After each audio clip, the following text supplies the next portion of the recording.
하나님은 영이시니 예배하는 자가 영과 진리로 예배할지니라. 거룩한 하나님 아버지의 부르심을 받들어 이 자리에 나와 예배드리는 주의 백성들의 예배를 기뻐 받아 주시옵소서. 진실된 마음과 정직한 영으로 삼위일체 하나님의 성호를 찬양하며 예배드릴 때에 하나님이시여 영으로 임재하여 주시사 저희들 마음속에 주님만 주실 수 있는 기쁨과 평강이 넘치는 복된 시간이 되게 하여 주시옵소서. 감사드리며 우리 주 예수 그리스도의 이름으로 기도드립니다. 아멘.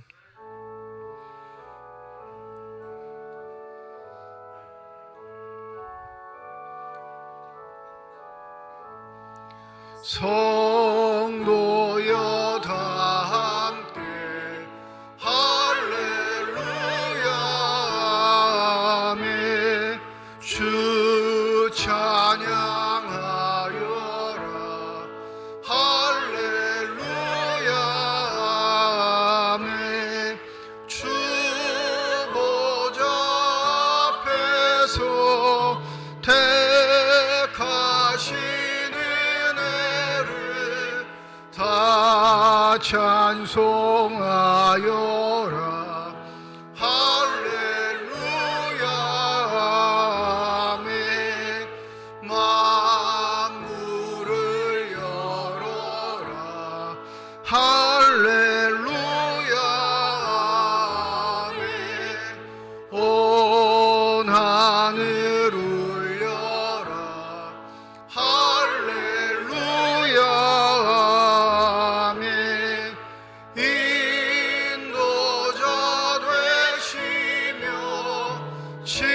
친구가 되신 주 그 사랑 끝없다 할렐루야 아멘.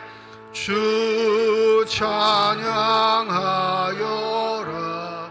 할렐루야 아멘. 찬양은 끝없다 할렐루야 아멘. 거룩한 집에서 준천 길이며 늘 찬송 부르자 할렐루야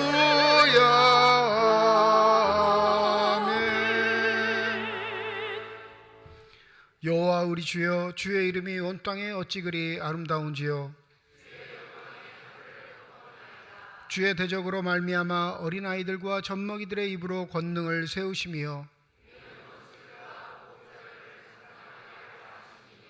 주의 손가락으로 만드신 주의 하늘과 사람이 무엇이기에 주께서 그를 생각하시며 그를 하나님보다 조금 못하게 하시고 주의 손으로 만드신 것을 다스리게 하시고 만물을 그의 발 아래에 두셨으니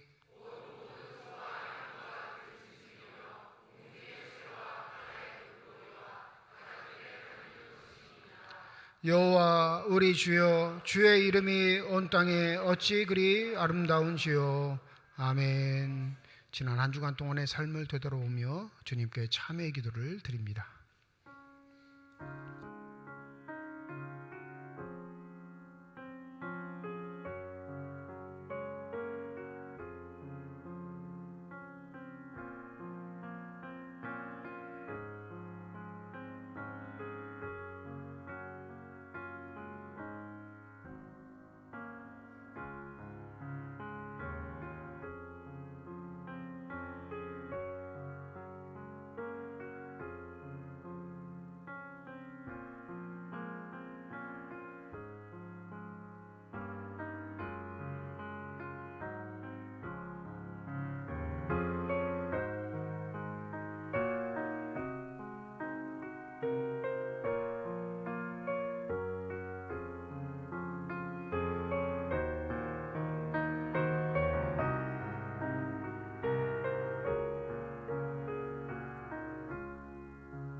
만일 우리가 우리 죄를 자백하면 그는 미쁘시고 의로우사 우리 죄를 사하시며 우리를 모든 불의에서 깨끗하게 하실 것이라.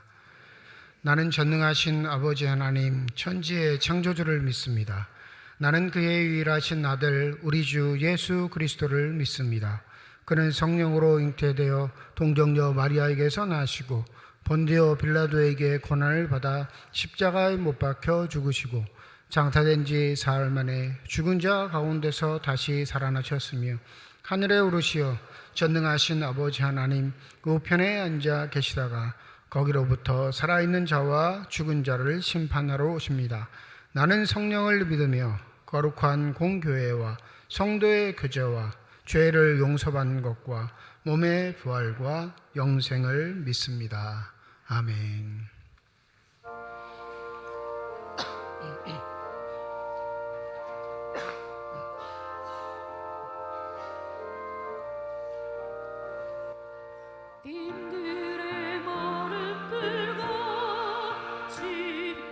시들은 나의 영혼 주님이 약속한 성령 간절히 기다리네.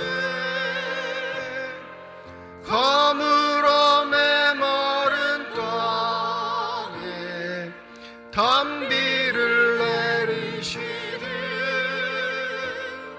성령의 단비를 부어 새 생명 주옵소서. 반가운 빗소리 들려 산천이 춤을 추네. 봄비로 내리는 성령 내게도 주옵소서. 가물어 메마른 땅에 단비를 내리시네. 성령의 단비를 부어 새 생명 주옵소서. 절 따라 우로를 내려 초목이 무성하니 갈급한 내 심령 위에 성령을 부소서. 가물어 메마른 땅에 단비를 내리시되 성령의 단비를 부어 새 생명 주옵소서. 참되신 사랑의 언약 어길 수 있사오랴. 오늘의 흡족한 은혜 주실 줄 믿습니다.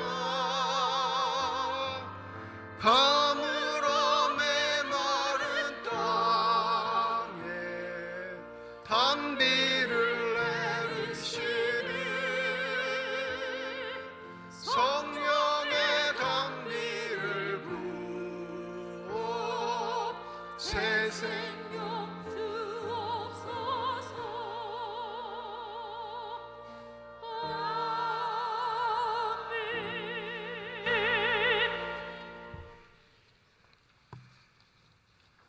할렐루야. 영광과 찬양을 홀로 받으시기에 합당하신 전능하신 하나님, 오늘도 저희들을 인도하셔서 거룩한 성회로 모이게 하시니 감사드립니다. 우리의 삶 속에서 주님을 경외하며 주님의 말씀으로 세상을 이기게 하신 하나님, 주님의 백성들이 정결하고 거룩한 마음으로 올려드리는 이 예배를 기쁘게 받아 주시옵소서. 부활 승천하신 후 약속하신 대로 보혜사 성령님을 보내주셔서 감사드립니다. 죄로 물든 저희들의 심령을 새롭게 하셔서 하나님의 은혜를 날마다 깨닫게 하소서. 예수님이 밤이 맞도록 더욱 간절히 기도하신 것처럼 저희들도 유혹과 시험에 빠지지 않게 일어나 기도하게 하옵소서. 오직 성령 충만함으로 세상을 향한 복음의 증인으로 살아가게 하옵소서. 사랑의 하나님, 이 민족이 전쟁으로 분단의 아픔을 겪었던 6월입니다. 이 나라, 이 민족을 긍휼히 여겨주시고 분단된 이 땅을 회복시켜 주시옵소서. 세계 곳곳에서 복음을 증거하시는 선교사님들을 강하게 붙들어 주시사 지혜와 능력을 주시고 땅끝까지 이르러 내 증인이 되라고 하셨으니 그 사명 잘 감당하게 하옵소서. 지혜로우신 하나님 아버지, 우리들의 자녀를 축복하여 주시고 하나님의 영으로 가득 채워 주시옵소서. 말씀과 굳센 믿음으로 악한 세상을 이기게 하옵소서.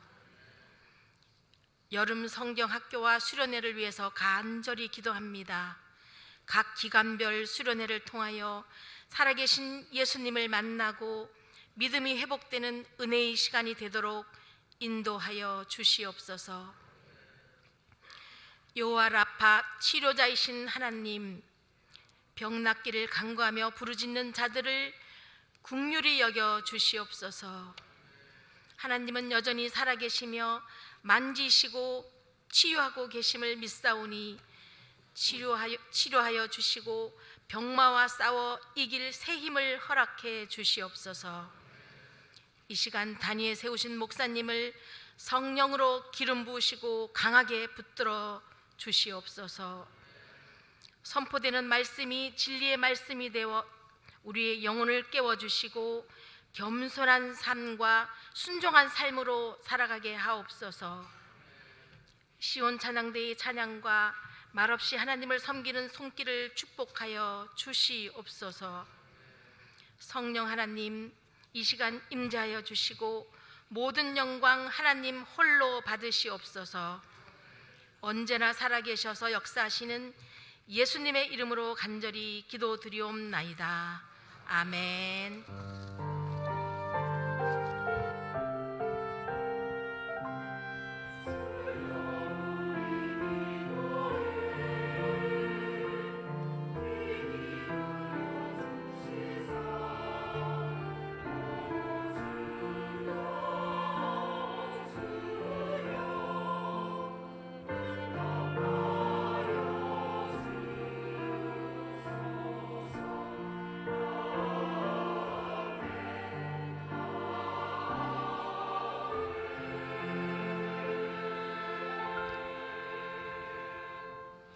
성령 강림 후 첫 번째 주일 우리에게 주신 하나님의 말씀입니다. 구약성경 창세기 2장 1절에서 3절까지의 말씀, 신약성경 마태복음 28장 16절에서 20절까지의 말씀입니다.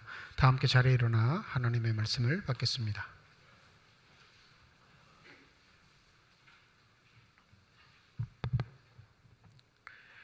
오늘 우리에게 주시는 하나님의 말씀입니다. 천지와 만물이 다 이루어지니라. 하나님이 그가 하시던 일을 일곱째 날에 마치시니 그가 하시던 모든 일을 그치고 일곱째 날에 안식하시니라.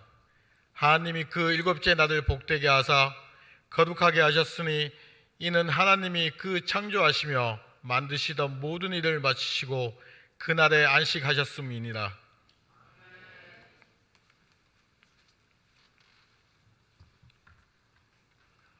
열한 제자가 갈릴리에 가서 예수께서 지시하신 산에 이르러 예수를 배웠고 경배하나 아직도 의심하는 사람들이 있더라. 예수께서 나와 말씀하여 이르시되 하늘과 땅의 모든 권세를 내게 주셨으니 그러므로 너희는 가서 모든 민족을 제자로 삼아 아버지와 아들과 성령의 이름으로 세례를 베풀고 내가 너희에게 분부한 모든 것을 가르쳐 지키게 하라. 볼지어다 내가 세상 끝날까지 너희와 항상 함께 있으리라 하시니라. 하나님께서 이 말씀을 통하여 우리에게 은혜 주시기를 원합니다.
기도하겠습니다.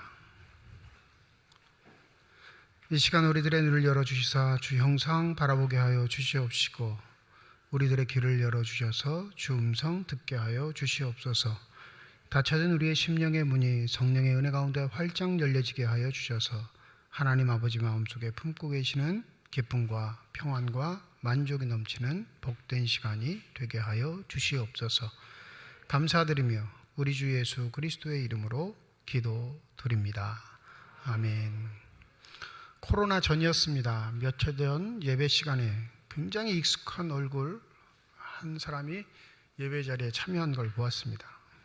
그 옆자리는 부인인 것 같은 사람이 아멘 아멘 하면서 예배를 드리더라고요. 설교하는 도중에 깨달았어요. 아, 저 녀석이 누구구나 라는 걸. 고등학교 동창이었습니다. 제 고등학교 동창. 이 소도시에 살면서 아는 사람을 만나는 건 극히 희박한 일인데 내 과거를 아는 한 존재가 예배당에 똑같이 앉아 있으면서 아멘을 하고 있는 상황. 좀 시겁하지요. 네. 제가 고등학교 다닐 때 좀 껌 좀 씹었을 것 같이 생겼나요? 좀 침 좀 뱉었을까요? 입에 욕을 달고 살았을 것 같이 생겼습니까? 누가 봐도 모범생처럼 생겼죠. 감사합니다. 5만 가지 생각이 다 드는 거예요. 제가 여기를 왜 왔을까? 의도적으로 온 걸까? 아니면 우연치 않게 온 걸까? 아무튼 어찌 예배가 끝났는지 모르게 예배가 끝나고 악수를 하면서 인사를 하는데 이름이 기억이 안 나는 거예요. 수십 년 만에 얼굴을 보는 얼굴이니까. 그 친구 말이 딱 한마디였습니다. 이런 말. 내 이럴 줄 알았어. 그렇게 인사하더라고요. 그 말은 뭐죠? 너 목사할 줄 알았어 나는. 이 말인 거예요. 안도했습니다. 그래서 생각나는 격언이 있죠. 사람 죄 짓고 못 산다. 어디서 누구를 만나야 할지 모르는 상황. 물어봤습니다. 어떻게 여기까지 왔냐 물어보니까 친구가 목회한다 그래서 일부러 찾아왔다는 거예요. 일부러 휴가지도 여름 휴가지도 여기로 정하고 아무 연락 없이 찾아왔는데 그렇게 해서 예배를 드리는 상황. 뭐 그날 일정이 있어서 식사도 못하고 그냥 그렇게 헤어진 게 전부였습니다. 우리가 가지고 있는 과거의 습관, 경험, 시간들이 누구 앞에서나 당당하다면, 떳떳하다면, 부끄럽지 않다면 우리의 삶은 훨씬 더 자유로워질 겁니다. 그런데 놀랍게 그렇지 못한 게 인간의 삶의 속성이에요. 만나지 말아야 할 사람, 만나고 싶지 않은 사람, 부딪히지 않고 싶은 사람들이 우리의 삶의 자리에 버젓이 존재하는 게 우리의 삶의 현실이죠. 제자들도 역시 마찬가지입니다. 만나지 말아야 할 사람, 부딪히지 말아야 할 사람, 또 다시 한번 그 사람과 대면하지 않아야 할 상황들이 어쩔 수 없이 그들의 삶에서 펼쳐지는 상황이 바로 마태복음 28장 오늘 본문의 상황입니다. 예수를 부인하고 거부하고 그 십자가의 처형 그 사건 때 숨어 있었던 비겁한 존재들. 그러니 그들의 과거를 생각한다면 결코 예수를 다시 만난다는 건 그리 탐탁치 않은 일이었을 뿐더러 그의 제자로 다시금 살아간다는 건 자신 스스로도 용납할 수 없는 수치스러운 과거 때문에 주저할 수밖에 없는 상황이었을 겁니다. 그런데 놀랍게 제자들이 먼저 찾아간 것 아니고 주님께서 그 제자들을 찾아오셔서 그 제자들을 보듬으시고 다시 한번 주님께 명령을 받는 상황이 오늘 마태복음 28장에 펼쳐져 있습니다. 오늘 본문 16절에 보면 11제자가 갈릴리에 가서 예수께서 지시한 산에 이르렀다라고 기록합니다. 우리는 갈릴리 하면 바다를 생각하는데 마태는 예수께서 산으로 그들을 부르셨다라고 강조하죠. 이 마태복음에 등장하는 산은 신약 개념으로 하면 교회를 상징하는 겁니다. 즉, 이 제자들은 교회를 이루는 첫 번째 공동체 인원으로서 교회를 든든히 세워가야 할 사명이 그들에게 있는 것을 은유로 나타내고 있는 거죠. 그래서 마태복음의 중요한 가르침인 산상순, 산자가 들어가잖아요. 산에서 가르치신 생명의 말씀, 마태복음 5장부터 7장까지 기록되어 있는데 그래서 가장 중요한 것들은 다 산에서 이루어졌다라고 강조하는 건 바로 예수의 가르치심, 기도, 모습이 변화되시는 것, 사람을 치유하시는 것이 다 교회를 통해 완성될 것임을 우리에게 알려주는 말씀입니다.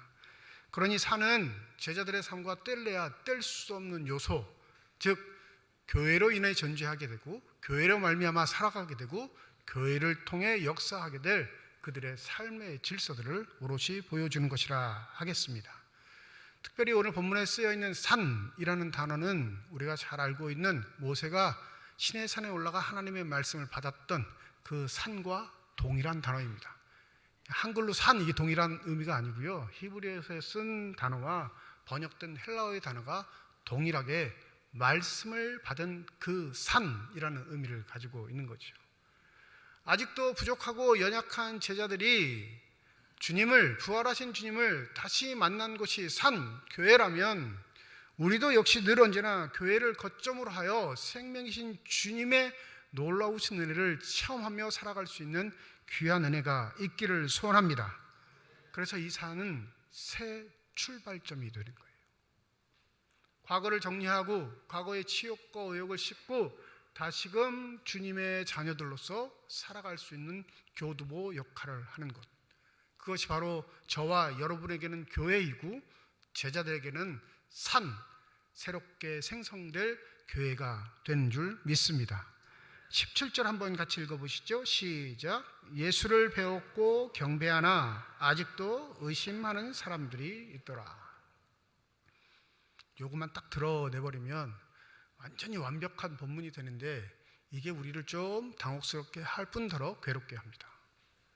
이 경배하다의 원래 의미를 노골적으로 표현하면요, 사람 위치 중에 가장 높이 있는 곳, 사람 신체 중에 뭐가 제일 높이 있죠? 머리를 땅에 쳐박고 절한다라는 의미예요. 그게 경배하다의 본뜻입니다. 나의 삶의 이치에서 가장 높은 곳을 가장 나은 곳으로 끊고 절한다. 그것을 경배하다. 이게 영어로 뭘로 바뀌냐면 워십, 예배하다라고 바뀐 겁니다. 그러니까 예배의 첫 번째는 나의 교만, 내가 자랑하고 싶어하고 기뻐하고 긍지를 갖고 있는 그 모든 것들을 가장 천하게 생각해서 가장 낮은 곳에 두고 그분을 높이는 것이 예배인 줄 믿습니다. 여기까지 하면 참 좋은데 경배하나 아직도 의심하는 사람들이 있더라, 이런 기록이 있죠. 아마 이게 동사를 풀어서 쓰려고 여기서 의심하는 사람들이 있더라라고 이렇게 번역한 것 같아요. 근데 인친대명사는 본문에는 등장하지 않습니다. 헬라어 본문에는. 그러니까 오늘 17절을 읽으시면 어떤 일부는 예수께 경배하고 어떤 일부는 의심했다, 이렇게 해석할 여지가 있는데 헬라어 본문을 보면 경배하여 의심하였더라, 이렇게 번역합니다. 오직 그대로 번역합니다. 그러니까 경배하는 자들이 뭐 하는 거예요? 의심도 하고 있는 거예요. 에이, 이런 눈빛으로 절 쳐다보시는데 저와 여러분도 마찬가지예요. 예배도 드리지만 의심도 해요. 이 의심은 믿음이 없다라는 의미가 아닙니다. 이 의심하다라는 이 동사가 마태복음에 딱 2번 쓰이는데 오늘 본문 마태복음 28장 17절에 한 번 쓰이고 먼저 쓰여진 본문이 있어요. 마태복음 14장 31절에 한 번 더 쓰입니다. 마태복음 14장이 먼저 쓰인 거죠. 두 번째가 이제 마태복음 28장에 쓰였는데 의심하다라는 동사를 어떻게 거기에는 사용하냐면 이 마태복음 14장에는 물 위로 걸어오시는 예수를 보고 베드로가 주님, 나도 걷게 해 주십시오 라는 이 상황에 쓰여진 동사예요. 정상적인 사람이면 주님이 이렇게 물 위로 걸어오시면 주님, 나도 걷게 해 주십시오 이렇게 말할까요? 아니면 주님, 얼른 배로 올라오십시오 이렇게 말할까요? 정상적인 사고를 갖고 있으면 주님 빨리 올라오세요, 이게 정상적인 사고예요. 엉뚱한 사람들이 주님, 나도 물 위로 걷게 해 주십시오 이렇게 말하는 겁니다. 대단히 모험적인 사람, 상식을 파괴하는 사람, 무언가 새로운 걸 추구하는 사람. 베드로는 그 사람 중에 하나였어요. 나머지 제자들은 벌벌 떨고 배에 얼굴 쳐박고 있는데 베드로만 예수를 정정당당하게 쳐다보면서 나도 물 위로 걷게 해 주십시오 요구합니다. 주님 뭐라고 하시죠? 오라 하신다. 그 명령에 따라서 두 발을 물 위를 딱 내딛자마자 어떻게 되죠? 걷습니다. 이 걷는데 신기하잖아요. 자신의 육신이 걷는 건지 꿈인지 생시인지 모를 정도로 신비한 상황에서 끝까지 예수께 걸어갔으면 참 좋았을 텐데 걸어가는 도중에 어떻게 되죠? 빠집니다. 이 빠지는 상황, 주님 나를 구해 주십시오 라고 외치는 상황에 마태복음 14장 31절 예수께서 즉시 손을 내밀어 그를 붙잡으시며 이르시되 믿음이 작은 자여 왜 의심하였느냐 하시고, 믿음이 없는 자요 믿음이 작은 자요, 믿음이 없는 자여라 하지 않으셨어요.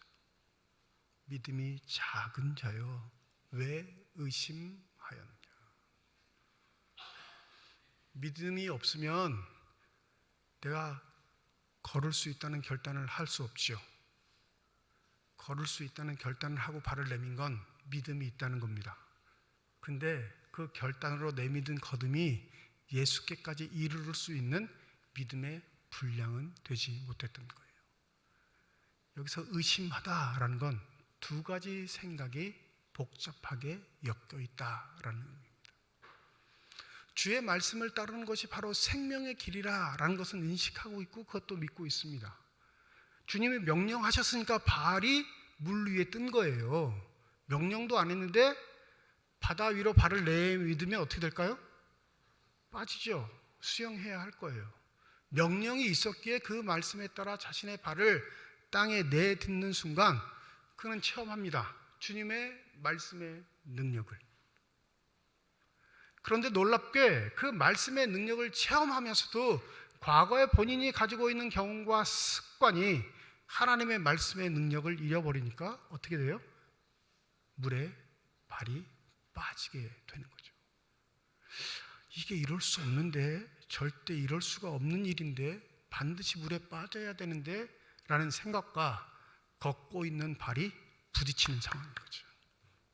누가 이겨요? 내 경험이 이겨버립니다. 내 습관이 이겨버려요. 내가 체험했던 모든 것들이 주의 말씀의 능력을 눌러버리는 상황. 그 상황을 주님께서 뭐라고 하시냐면 의심하다라는 말로 얘기하시는 겁니다.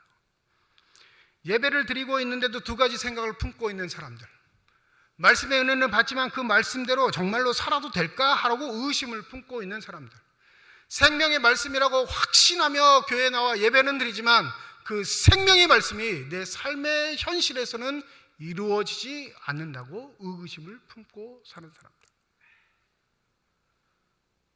아닌 것처럼 앉아 계시지만 저와 여러분은 삶의 자리에서 다 그 두 가지 생각 가지고 엉켜서 사는 거예요.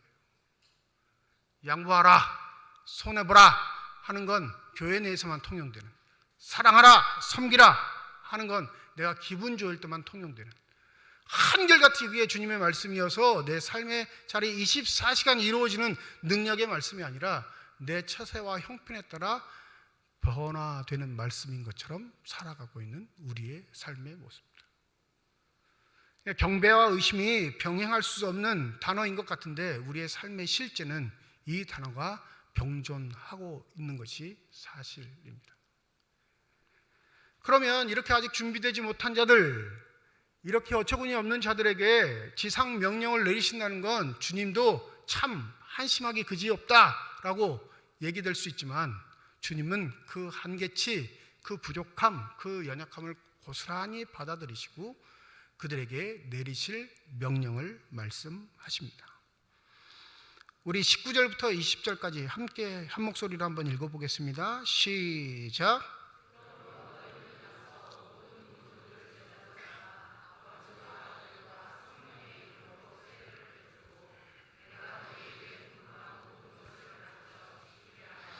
볼지어다 내가 세상 끝날까지 너희와 항상 함께 있으리라 하시니라.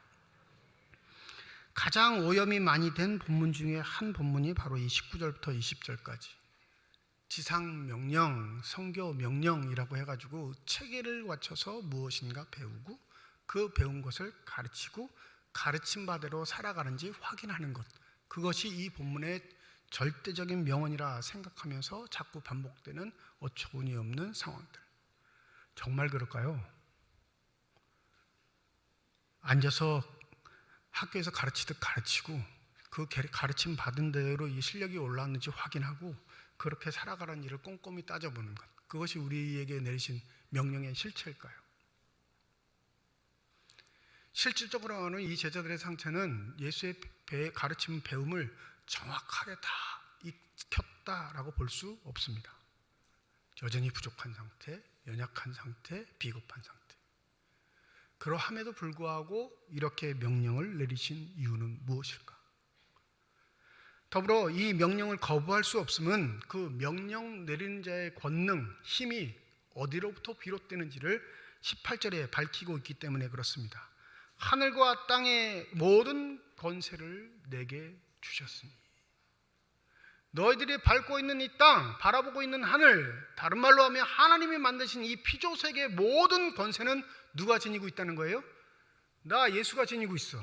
그러니 내가 너희들에게 명령을 내릴 때 그 명령은 한 인간의 명령이 아닌 온 우주를 창조하신 하나님 아버지의 명령과 동일하다는 사실을 강조하고 있습니다. 그러니 이 명령을 받지 않을래야 받지 않을 수 없습니다. 더불어 이건 미리 말씀드린 것처럼 각 개인, 제자화된 개인뿐만 아니라 교회 공동체에게도 주신 말씀이라는 사실을 잊지 마시기 바랍니다. 그럼 이 명령의 실체가 무엇일까? 의심하고 있는 자들, 의심하고 있는 교회에 이 명령을 내리신 건 이 명령을 주행하게 될 때 우리가 과거로부터 현재까지 답습해왔던 경험, 옛 습관들, 버릇들, 가치의 판단들이 그 명령을 통해 하나하나씩 제거되는 신비한 체험을 하게 되기에 주님께서 이 명령을 주심을 잊지 마시기 바랍니다. 우리의 부족함은 이 부족함으로 끝나는 게 아니라 하나님의 명령을 부족함에도 불구하고 준행하게 될 때 그 부족함은 온전함으로 바뀌어지게 될 줄 믿습니다. 그래서 로마서 8장 23절에 이렇게 말씀하시죠. 이와 같이 성령도 우리의 연약함을 도우시나니. 내버려 두고 너네 할 대로 해봐, 이 말씀하시는 게 아니에요. 도전하게 될 때, 실천하게 될 때 성령 하나님께서 도우셔서 두 가지의 생각이 겹칠 때 누가 이기게 하셔요? 하나님의 말씀을 준행하는 게 이기게 하신다라는 사실을 체험하게 되고 느끼게 되고 삶의 현실에서 보게 될 때 그대로 사는 삶의 양식들을 또 다른 사람들에게 전하게 되는 놀라운 축복의 역사가 이어지게 된다는 사실을 우리에게 말씀해 주고 있는 겁니다.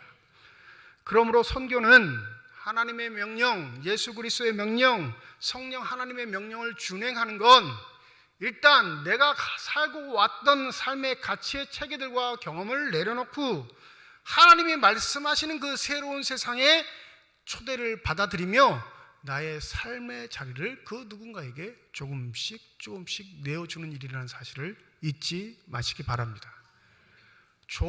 어렵긴 하지만 좋은 단어 중에 환대라는 단어가 있습니다. 어렵죠? 한자어도 어렵지만 뜻도 어려워요. 환대라는 걸 국어사전에서 찾아보면 반갑게 맞아 후하게 대접함. 정말 이렇게 멀뚱멀뚱 쳐다보지 마시고 우리 옆에 분과 한번 인사하겠습니다. 환대하시며 삽시다.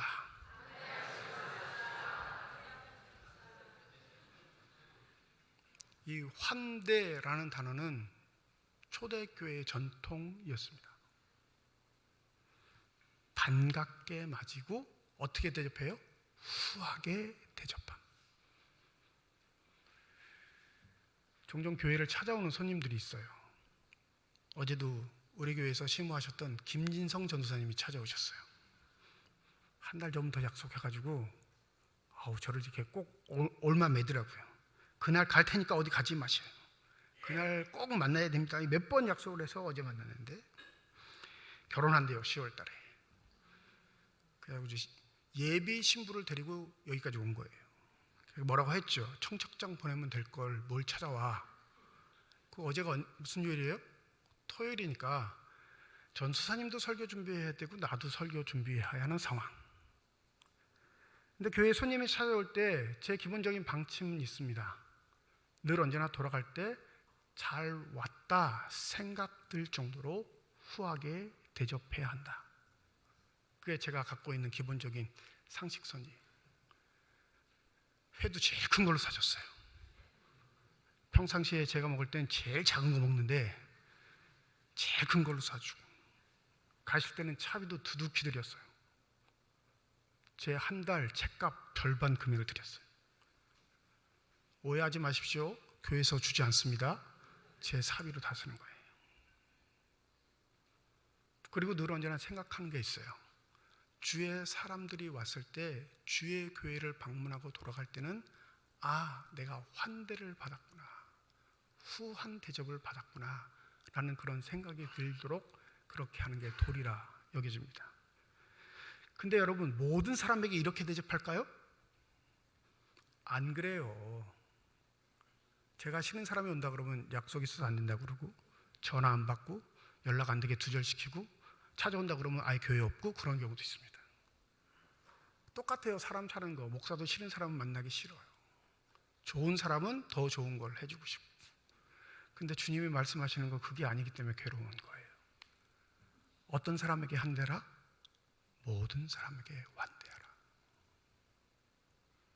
너의 과거의 경험치, 습관, 가치를 내려놓고 그가 하나님의 사람으로 왔음을 대접하게 될 때 너의 삶의 자리에서 함께 하시는 하나님이 너의 부족함을 치유하시고 극복하게 해 주신다는 사실을 깨닫게 될 것이다. 이렇게 말씀하시는 겁니다. 그러면 얼마나 우리가 풍요로운 삶을 살게 될까요? 그러면 얼마나 우리의 삶의 가치가 더 아름답고 멋들어지겠습니까? 그런데 우리가 이게 안 되니까 문제인 거예요. 잘해야 할 사람에게는 잘하는 것, 기대치가 있기 때문에 그렇습니다. 또 받아낼 수 있다고 생각하는 계산이 깔려 있기 때문에 그렇습니다. 근데 나를 귀찮게 하고 나를 해하려고 하고 나에게 득이 되는 것보다 실이 되는 사람에게 환대하는 것 자체는 불가능한 일이라 여기고 아예 실행 자체도 안 하는 상황. 이 지상명령은 바로 그것을 말씀하고 있는 거예요.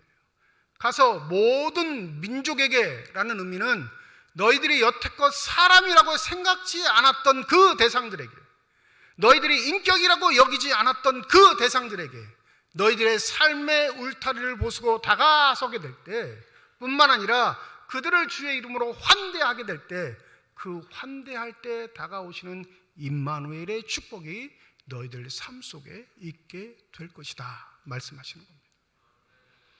한 교회 공동체에서 함께 기도하며 말씀을 듣고 살아가는 우리들도 서로를 잘 모르는 상황에 처해 있습니다. 그렇죠? 3년 동안은 마스크 써서 저 사람이 누굴까? 왜 눈만 저렇게 벌떡벌떡 뜨고 와 있을까? 이제 마스크를 벗으니까 오히려 더 모르겠어요. 차라리 마스크를 쓰는 게 나을 것 같아요. 저 사람이 그 사람이었나? 목사도 교인을 모르는 상황.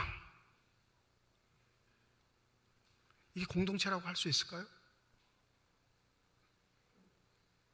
주님의 가족 공동체라 말할 수 있겠습니까? 뿐만 아니라 등록한 교인들을 몰라서 자꾸 언제 등록하실 거냐고 따지는 상황.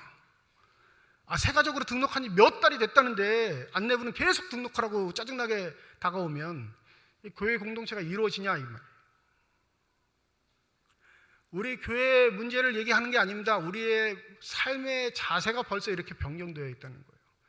나 건드리지 마. 나도 너 건드리지 않을게. 그냥 편하게 교회 다니게 그냥 내버려 둬.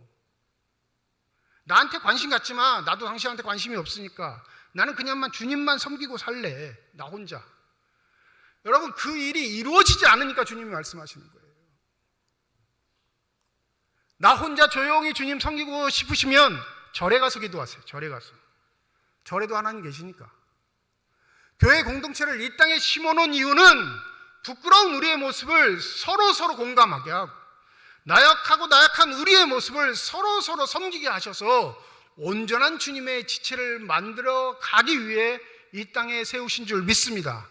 그러니 선교의 첫 번째 가장 중요한 건 나를 허무는 거예요.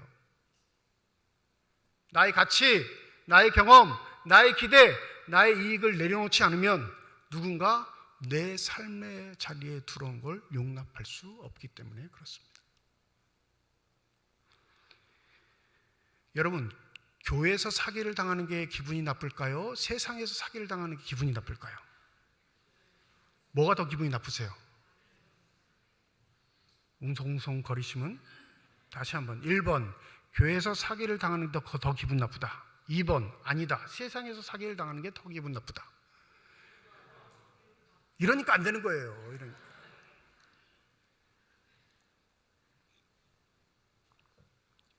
다시 한번 그래요. 교회에서 사기를 당한 사람을 용서하는 게 쉬울까요? 세상에서 사기를 당한 사람 용서하는 게 더 쉬울까요? 아니, 아까 1번 대답하셨으면 2번이라고 대답하셔야죠. 더 열받고 화나는데 이 사람 용서하기가 더 쉬워요? 아니면 덜 열받고 더 용서하기가 쉬워요? 덜 열받은 사람이 용서하기가 더 쉽죠. 근데 다들 1번이라 하시잖아요. 왜 그럴까요? 교회는 그러면 안 된다는 고정관념이 있어서 그래요. 교회 사람은 그러면 안 되지라는 우리의 가치관이 있기 때문에 그런 겁니다. 실제적으로는 교회에서 사기를 당했을 때 더 용서할 수 있어야 내가 예수의 사람이에요. 그래야 세상 사람도 용서하죠. 우리는 반대로 생각해요. 세상 사람들은 그냥 용서할 수 있다고 생각하는데 내 가까이 있는 사람은 용서 안 해요. 그리고 더 배신감을 느낀다고 평생 미워하면서 삽니다. 내 자리가 무너지지 않은 거죠. 예수가 제자들을 환대하셨습니다. 요한복음 21장에 보면 갈릴리 바다에서 만나는 상황이 펼쳐지는데 잘 아시죠? 물고기를 잡고 있는 제자들, 해안가에서 기다리는 예수님. 또 물고기가 안 잡혀요. 근데 처음 만났던 상황을 예수가 다시 한번 재현하십니다. 반대로 내려 반대로. 이거 웬일이에요? 반대로 내리자 그물을 걷어 올렸는데 그물을 혼자 끌어올릴 수 없으니까 함께 동업했던 사람들을 불러 두 배가 함께 그물을 끌어올립니다. 요한은 이게 역사적인 사실이라는 걸 증명하기 위해서 물고기가 몇 마리라고 기록해요? 153마리라고 기록을 합니다. 깨달아요. 저 해안가에 있는 분이 누구다라는 걸. 누구죠? 예수예요. 역시 용감한 베드로가 먼저 바닷가에 뛰어듭니다. 헤엄을 쳐서 주님 앞에 갑니다. 죄 지은 놈이 먼저 뛰어가는 거죠. 근데 놀랍게 예수는 그를 추궁하거나 꾸짖지 않으시고 뭐라고 하셔요? 잡은 물고기를 가지고 오라. 그리고 밤이 맞도록 수고한 그들에게 식사를 대접해 주십니다. 뭐예요? 환대. 조촐한 식탁이긴 했겠지만 그 예수의 몸짓, 그 섬김이 제자들의 마음속엔 벅차오르는 감정이 된 것이죠. 그 다음에 물어보세요. 내가 나를 사랑하느냐?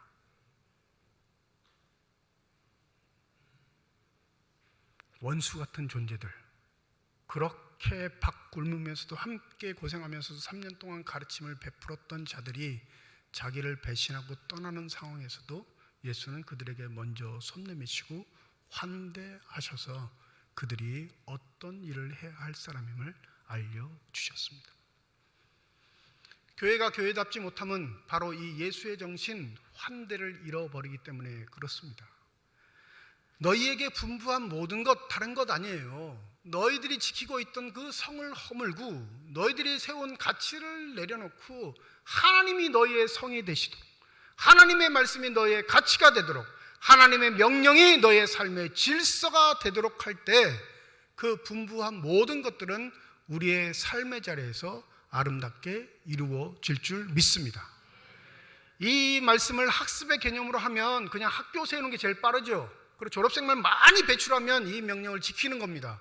그런데 그렇지 않으면 바로 예수께 받은 삶의 교훈들이 바로 내 삶의 질서가 되어야 하기 때문에 그렇습니다.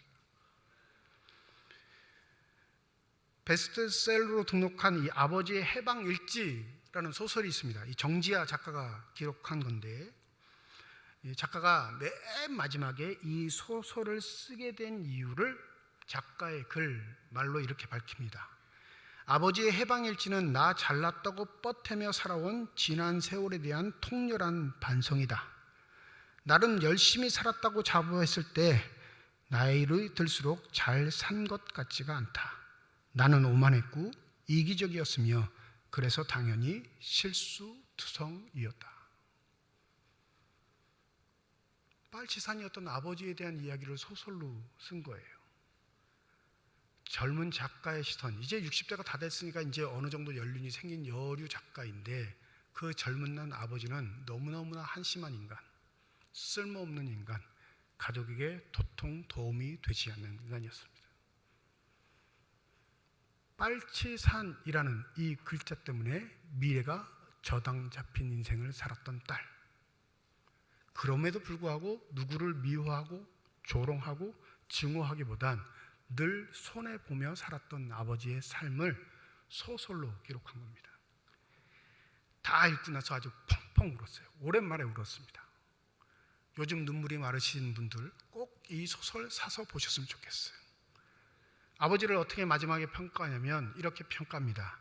사람이 오죽하면 긁었냐. 아버지의 18번이었다. 그 말을 받아들이고 보니 세상이 이리 아름답다. 아버지의 말을 진작 들을 걸 그랬다. 사기당하고 손해당하고 철저하게 고립된 생활을 했던 아버지는 그럴 때마다 늘 언제나 하는 말이 사람이 오죽하면 그랬겠니. 그러고 넘어가셨다는 거예요. 같이 사는 가족은 열받죠. 무능한 아버지를 둔 것 자체가 처절하죠. 그런데 아버지는 늘 언제나 사람이 오죽하면 그러겠니 하고 넘어가셨던 거예요. 아버지의 장례식장에 찾아온 수많은 사람들을 만나고 그들과의 과거의 시간을 생각하면서 작가는 뒤늦게 깨닫습니다. 내가 잘 산 게 아니라 누가 잘 살았어요? 아버지가 잘 살았다는 것을. 예수도 우리에게 이 명령을 하시는 겁니다. 너의 삶의 자리를 좀 낮추면 안 되겠니? 너가 먼저 그에게 손 내밀면 안 되겠니?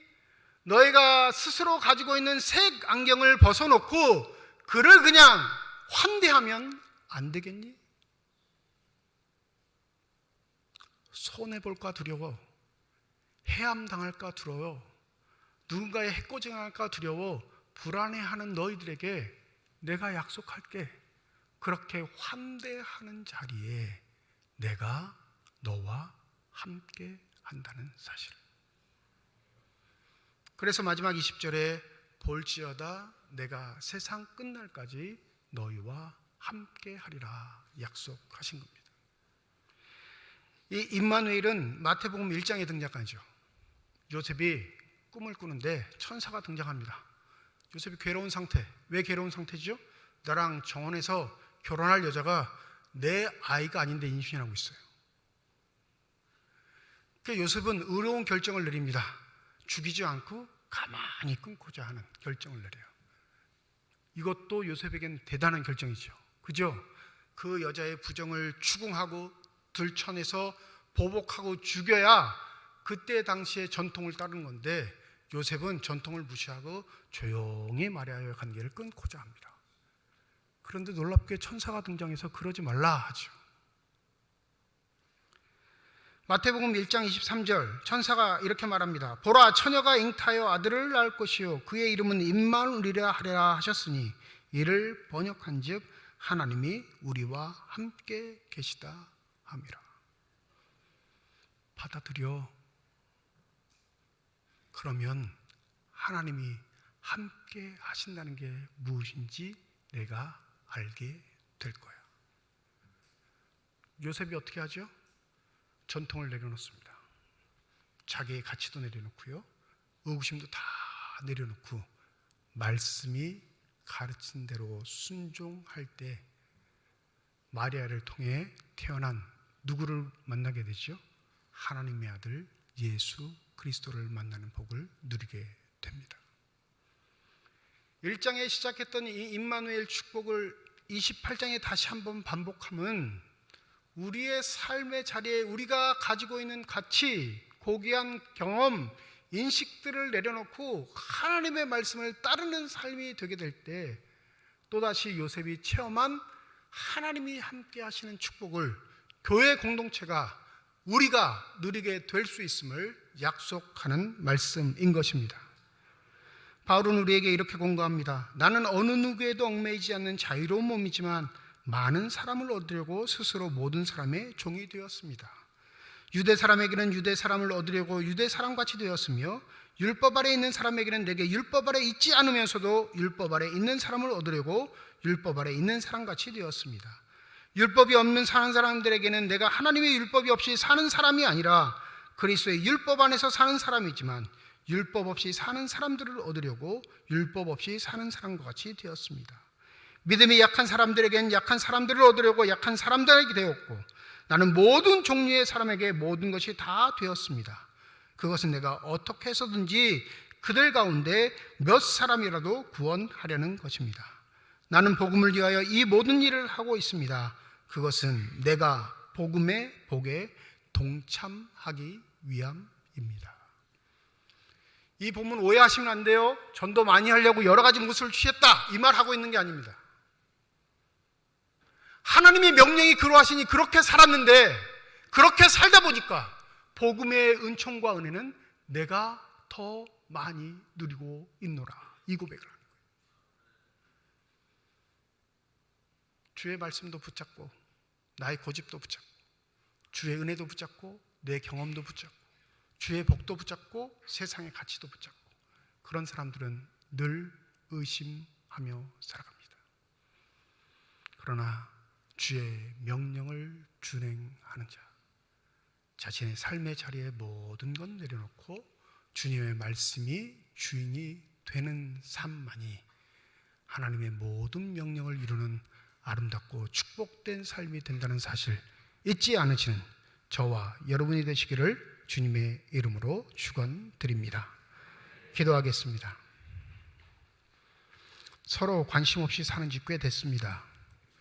누가 우리 교회를 다니는지 저가 무엇을 하는지 그런 건 관심 없고 내가 받을 은혜에만 관심을 두고 살아가는 현실. 과연 우리는 주의 명령을 따라 살아가는 존재일까요?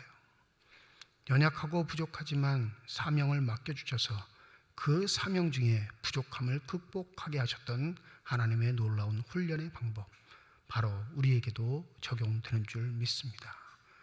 부디 연약하지만 부족하지만 우리의 삶의 울타리를 열고 환대하며 환영할 수 있는 놀라운 축복이 우리의 삶 가운데 넘치게 하여 주시옵소서. 감사드리며 우리 주 예수 그리스도의 이름으로 기도드립니다. 아멘.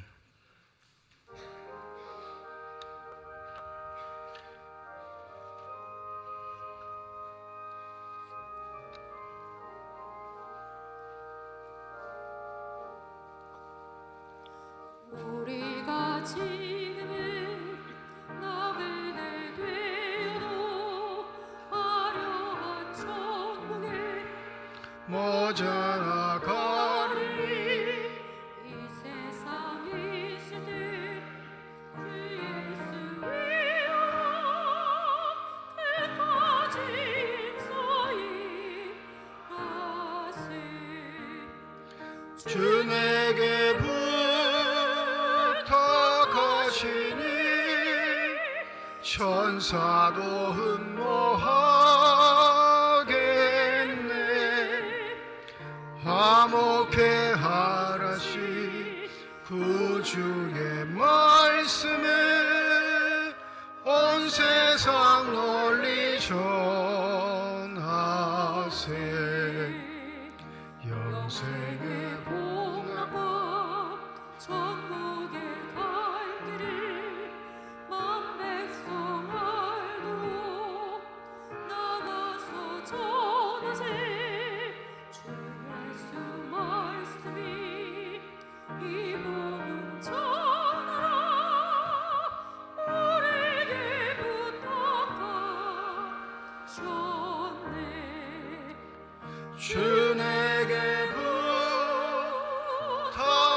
하시니 천사도 흠모하겠네.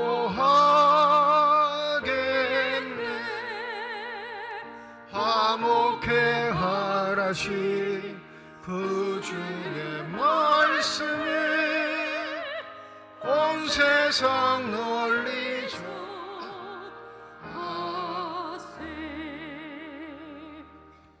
김동주 장로님 가정에서, 서태호 장로님 가정에서, 이준락 집사님 가정에서, 황학태 집사님 가정에서, 방인숙 권사님 가정에서, 김영숙 집사님 가정에서, 김석겸 집사님 가정에서, 조수동 집사님 가정에서, 윤정일 집사님 가정에서 무명으로 건축 헌금 드리셨습니다. 하나님 아버지 은혜와 사랑을 진심으로 감사드립니다. 거룩한 주일 지회전에 나올 수 있는 여건과 형편 허락하여 주시고 나올 때 빈손으로 나오지 아니하고 주 앞에 드릴 수 있는 예물 있게 하심을 감사드립니다. 11조 헌금으로, 감사 헌금으로, 1,000번째 헌금으로, 선교 헌금으로, 장학 헌금으로, 건축 헌금으로, 주일 헌금으로 드리는 손길마다 주의 은혜 가운데 복 내려 주시사 이 땅 살아갈 때에 필요한 것 채우시는 하나님의 은혜를 누리는 사람들이 되게 하여 주시옵시고 사는 동안 후히 나누고 베풀 수 있는 축복의 손길들이 다 되게 하여 주시옵소서. 이 예물 주님의 사랑을 덧입어 아름답게 쓰여지게 하여 주시옵시고 주님의 이름으로 심겨지게 될 때 많은 열매들로 말미암아 여전히 우리를 사랑하셔서 축복하시는 하나님의 권세와 능력이 나타나는 복된 예물만이 되게 하여 주시옵소서. 예물 드리는 손길 주께서 아십니다. 가정과 개인을 축복하여 주실 때 먼저 우리의 기도에 응답하여 주시옵시고 우리의 삶의 자리에 찾아와 우리를 어루만져 주시옵소서. 어떠한 경우에도 믿음 잃지 않게 하여 주시옵시고 좌절하거나 절망하거나 포기하지 않고 믿음을 통해 이기게 하시는 하나님의 능력을 체험하며 살아갈 수 있는 복된 삶의 자들이 되도록 복의 복으로 함께하여 주시옵소서. 시온한 항불, 시온 찬양대를 비롯한 예배위원들과 우리 교회학교 교사를 비롯한 재직회 각 부서를 축복하여 주시옵시고 주님의 몸된 교회를 아름답게 세워나가는 주의 사람들을 통하여 하나님 영광 받아 주시옵시고 저들의 삶을 축복하실 때 하나님만이 베푸실 수 있는 놀라운 축복이 저희들 삶 가운데 가득 넘치게 하여 주시옵소서. 병상에 누워있는 환우들 또 그 환우들을 돌보는 가족들을 기억하여 주시고 연약한 중에 함께하겠다 약속하신 그 말씀대로 그 육신 속에 함께하여 주셔서 회복시켜 주시옵시고 치유시켜 주시옵시고 온전케 하여 주셔서 그토록 바라고 그리던 주의 전에 나와 예배드리는 그날이 속히 오게 하여 주시옵소서. 모든 것 감사드리며 우리 주 예수 그리스도의 이름으로 기도드립니다. 아멘. 우리 함께 인사하겠습니다. 하나님의 축복이 여러분과 함께. 네, 감사합니다. 우리 옆에 분과 손 흔들면서 인사하시죠. 하나님의 축복이 옆에 계신 분과 함께. 네, 오늘 우리 새 가족으로 등록해 주신 분이 계십니다. 호명되실 때 잠시 자리에서 일어나 주시면 감사하겠습니다. 백경웅 씨, 서은혜 씨. 네, 저기 3층에 계시네요. 우리 박수로 환영하도록 하겠습니다. 네, 자리에 앉아주시기 바랍니다. 청년부 소속이 되시겠고요. 두 분 다 군인이시네요. 군복무 중이시니까 건강하게 잘 군복무하시도록 함께 기도해 주시면 감사하겠습니다. 오늘 1부, 2부 예배로 드리고 오후 찬양 예배로도 모입니다. 우리 오후 찬양 예배도 많이 참석하셔서 하나님께 영광 돌리시기를 부탁드립니다. 다음 주일은 1부, 2부 예배로 모이겠습니다. 2부 예배 후에 이 자리에서 정기 재직회로 모입니다. 서리 집사 이상 우리 재직되시는 분들 참여하셔서 좋은 의견 나누시면 감사하겠습니다. 다음 주일 2부 예배 후에 각 기간별로 원래로 모이겠습니다. 남천교회, 여전도에 꼭 가입하셔서 기간에도 협력해 주시고 또 좋은 교제 나눠주시면 감사하겠습니다.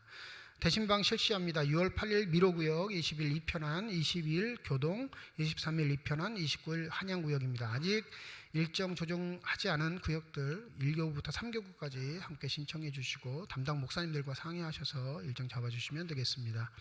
오늘부터 새가족 모임을 실시합니다. 오늘 예배가 끝난 후에 1층 영유아부실에서 4주 동안 모이는데 오늘만 1층에서 모입니다. 다음 주부터는 4층에서 모이고요. 우리 새 가족으로 등록해 주신 분들 함께 하셔서 뭐 크게 어려운 건 아닙니다. 기초적인 것 좀 몇 주 동안 함께 나누시고 교회 소개 들으시고 교회 활동에 대한 안내를 받으시는 거니까 꼭 이 과정 거치셔서 신앙생활 하시는데 어려움 없으시길 바랍니다.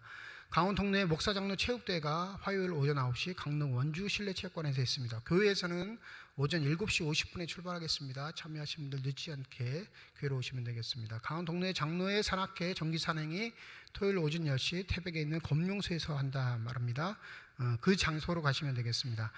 또 감찰리 김영가 안수집사님 가정에서 어머니 장례 조문 의료에 감사하여 오늘 점심 식사를 가정에서 준비하시고 대접합니다. 식사하시고 또 인사 나누시고 위로해 주시고 격려해 주시면 감사하겠습니다. 이제 다 함께 자리에 일어나셔서 결단 찬양 하나님께 드리겠습니다.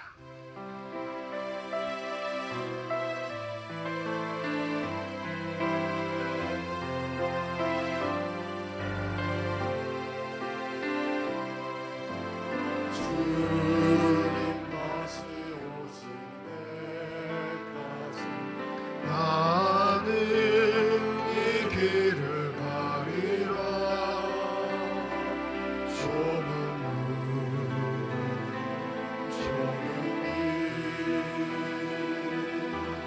나의 십자가 지고 나의 가는 길 끝에서 나는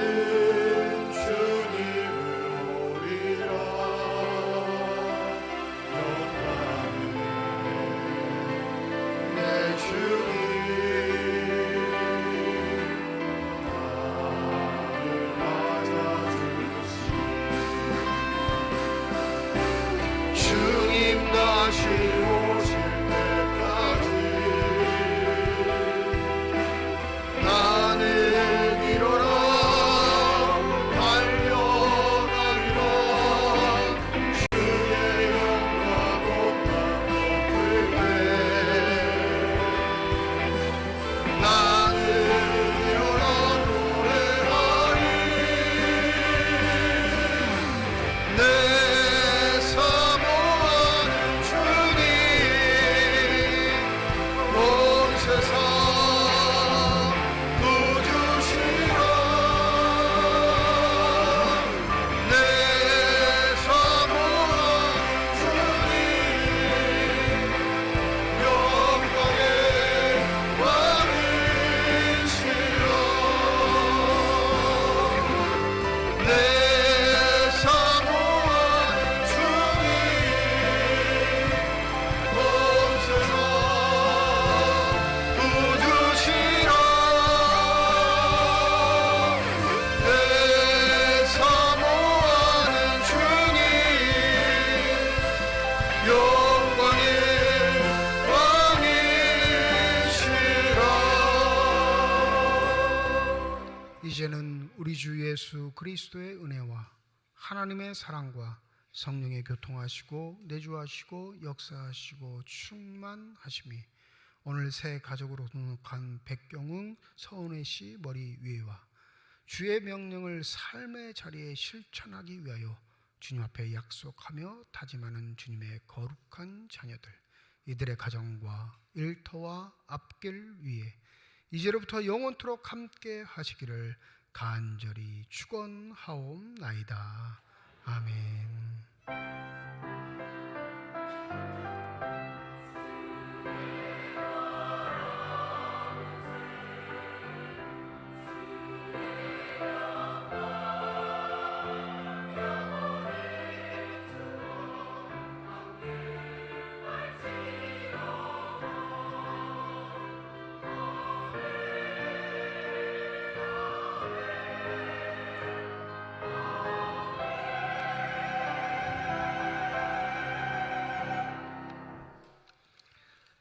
우리 찬송가